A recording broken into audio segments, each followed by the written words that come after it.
हे दोस्तों, फेसबुक की दुनिया से तो हर कोई अपना नाता जोड़ चुका है।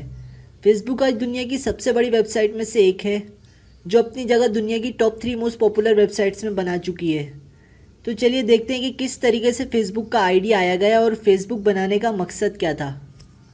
मार्क ज़करबर्ग के बारे में तो आप जानते ही होंगे। अगर नहीं जानते तो मैं आपको बता देता हूँ कि मार्क ज़करबर्ग ही वो शख्सियत है जिन्होंने फेसबुक के ख्वाब को हकीकत में बदल के रख दिया। ज़करबर्ग 14 मई 1984 में न्यूयॉर्क के शहर व्हाइट प्लेन्स में पैदा हुए। आपको बचपन से ही कंप्यूटर चलाने और सॉफ्टवेयर्स बनाने का बहुत शौक था। आप यकीन नहीं करेंगे कि जिस उम्र में हम अपनी किताबों में पढ़ते थे कि CPU is the brain of computer, उस उम्र में ज़करबर्ग पूरे पूरे गेम्स और सॉफ्टवेयर्स बना लेते थे। वैसे तो ज़करबर्ग के वालिद साहब पेशे से डॉक्टर थे, लेकिन पार्ट टाइम में वो ज़करबर्ग को प्रोग्रामिंग के बारे में सिखाते थे। मगर आप इस कदर होशियार थे कि वो अपने वालिद की गलतियों को भी पकड़ लेते थे और उनसे ऐसे ऐसे क्वेश्चंस पूछते थे कि उनके वालिद साहब भी उनके सवालों का जवाब नहीं दे पाते थे। उनको ज़करबर्ग में कुछ दिखाने की हिम्मत और लगन दिखती थी, जिस पर ज़करबर्ग के वालिद ने उनके लिए स्पेशली एक सॉफ्टवेयर डेवलपर को अपने यहाँ प्राइवेट ट्यूटर के लिए रख लिया, जिनका नाम न्यूमैन था, ताकि ज़करबर्ग को उनके तमाम क्वेश्चंस का सही जवाब मिल सके। न्यूमैन भी ज़करबर्ग की सलाहियतों और आपके इंटेलेक्चुअल लेवल से काफ़ी हैरान हुए और वो ज़करबर्ग को प्रोग्रामिंग का गुरु कहा करते थे, क्योंकि ज़करबर्ग का इंटेलेक्चुअल लेवल दूसरे बच्चों से निस्बतन काफ़ी हाई था। ज़करबर्ग को कुछ भी करने और समझने में देर नहीं लगती थी। जैसा कि ज़करबर्ग को सॉफ्टवेयर और गेम्स डेवलप करने का बहुत शौक था, ज़करबर्ग को अपने वालिद से कम्युनिकेशन करने में भी काफ़ी मुश्किल होती थी, जिस पर आपने एक सॉफ्टवेयर बनाया। उस सॉफ्टवेयर की वजह से ज़करबर्ग के घर के सारे कंप्यूटर्स आपके वालिद साहब के ऑफिस के सारे कंप्यूटर के साथ कनेक्ट थे, जिससे ज़करबर्ग की फैमिली और उनके अब्बू आपस में इजीली कांटेक्ट कर सकते थे, वो भी बिना फ़ोन के। अगर ज़करबर्ग की कॉलेज की बात करें तो कॉलेज में भी ज़करबर्ग को प्रोग्रामिंग का गुरु कहा जाता था। ज़करबर्ग कॉलेज में ऐसे ऐसे सॉफ्टवेयर्स बनाते हैं कि जिससे उनको अपने फ्रेंड के साथ कांटेक्ट करने में मुश्किल ना हो। जब ज़करबर्ग सेकेंड ईयर में थे तो उन्होंने एक ऐसा प्रोग्राम बनाया जिसको फेस मास्क का नाम दिया गया।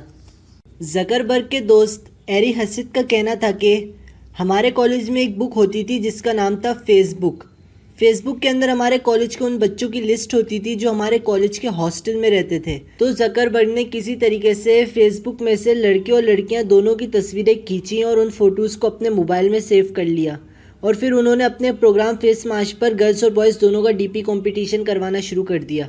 कुछ ही दिनों में ये प्रोग्राम यूनिवर्सिटी के अंदर काफ़ी हिट होना शुरू हो गया। बट ये बात गलत भी थी कि ज़करबर्ग ने चुपके से फेसबुक में से गर्ल्स की फ़ोटोज़ चुराई और उनकी बगैर परमिशन के उनका डीपी कंपटीशन करवाया। इस पर ज़करबर्ग ने सबके सामने पब्लिकली इस हरकत की माफ़ी भी मांगी। बट ये प्रोग्राम हार्वर्ड यूनिवर्सिटी की बदनामी की वजह से बहुत जल्द बंद हो गया। ज़करबर्ग को इस बात का बहुत शौक था कि वो कोई ऐसे सॉफ्टवेयर या वेबसाइट बनाए जिससे लोग आपस में एक दूसरे के साथ बातचीत कर सकें। 4 फरवरी 2004 में ज़करबर्ग ने द फेसबुक नाम की एक वेबसाइट बनाई जिससे यूनिवर्सिटी के बच्चे आपस में एक दूसरे के साथ बातचीत कर पाते थे। देखते ही देखते कुछ दिनों में ये वेबसाइट दूसरी यूनिवर्सिटीज़ में बहुत पॉपुलर हो गई और बड़ी तेज़ी के साथ ऊंचाइयों की तरफ जा रही थी। फिर ज़करबर्ग ने ये फैसला किया कि अब वो अपना सारा ध्यान सिर्फ फेसबुक पर लगाना चाहते हैं और इस वेबसाइट को पूरी दुनिया तक पहुंचाना चाहते हैं। एक इंटरव्यू में उनका कहना था कि मुझे अच्छे तरीके से याद है कि जब मैं प्रोग्राम्स बनाया करता था तो ये सोचा करता था कि शायद कोई ऐसा प्रोग्राम्स भी लॉन्च होगा जिससे हम एक कंट्री से दूसरी कंट्री में बात कर सकेंगे। बट हमने कभी ये सोचा ना था कि इस खूबसूरत काम को मैं और मेरी टीम सर अंजाम देगी। दोस्तों, कोई भी काम इम्पॉसिबल नहीं होता। उन्होंने अपने सपनों को रियलिटी में बदल कर दिखा दिया। हम भी अपने सपनों को अपनी रियलिटी में बदल सकते हैं, लेकिन तब जब हम अपना पूरा फोकस सिर्फ और सिर्फ अपने गोल्स को देंगे। आई होप आप लोगों को मेरी ये वीडियो काफ़ी पसंद आई होगी। अगर इस वीडियो से रिलेटेड कोई भी क्वेश्चन आप मुझसे करना चाहते हो तो कमेंट सेक्शन में मुझसे पूछ सकते हो।